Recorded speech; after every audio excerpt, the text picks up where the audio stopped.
Me burgim të përjetshëm janë dënuar 2 të akuzuarit për vrasjen e Liridona Ademajt të kryer më 29 nëntor 2023 para fëmijëve të saj të mitur, të cilët në kohën e ngjarjes kanë pasur 4 dhe 6 vjet.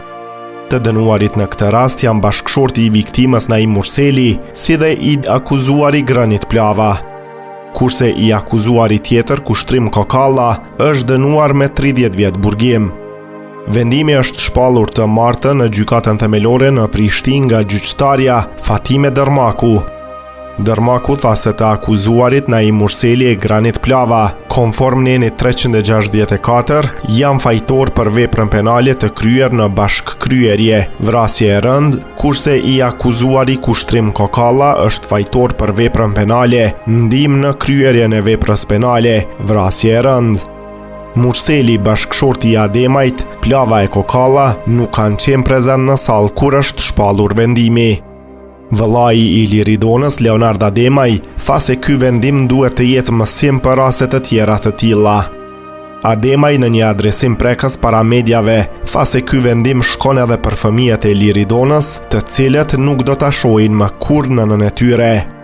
Ajo që u vërtetua sot është ajo që kemi thënë nga fillimi. Naimi bashkë me Kushtrimin, duke zgjedhur Granitin, kanë organizuar këtë krim. Ky vendim sot nuk shkon veç për ne, por për Liridonën dhe për fëmijët e saj, të cilët nuk do ta shohin më nënën e tyre përjetësisht. Ky dënim duhet të jetë mësim për ata që mundohen apo krijojnë mundësi të bëjnë një gjë të tillë, u shpreh Leonard Ademaj para mediave.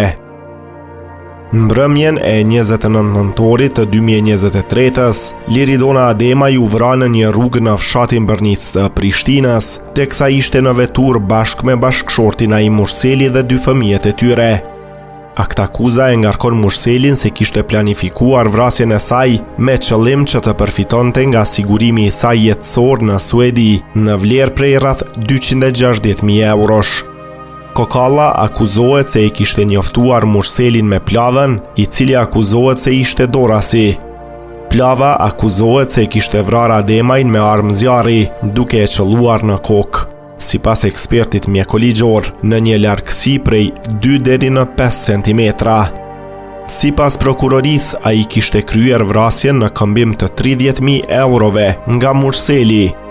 Mirë po gjatë gjyqit, Kokalla ka deklaruar se marrëveshja me Murselin për të marrë përgjegjësinë e vrasjes ishte për 250.000 euro, por që të mos përmendeshin shuma të mëdha ishin dakorduar që në polici të përmendeshin vetëm 30.000 euro.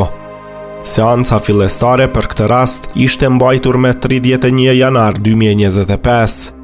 Gjatë këtij procesi gjyqësor janë mbajtur një sër seancash ku ishin dëgjuar dëshmitare, ishin paraqitur një numër i madh i provave materiale.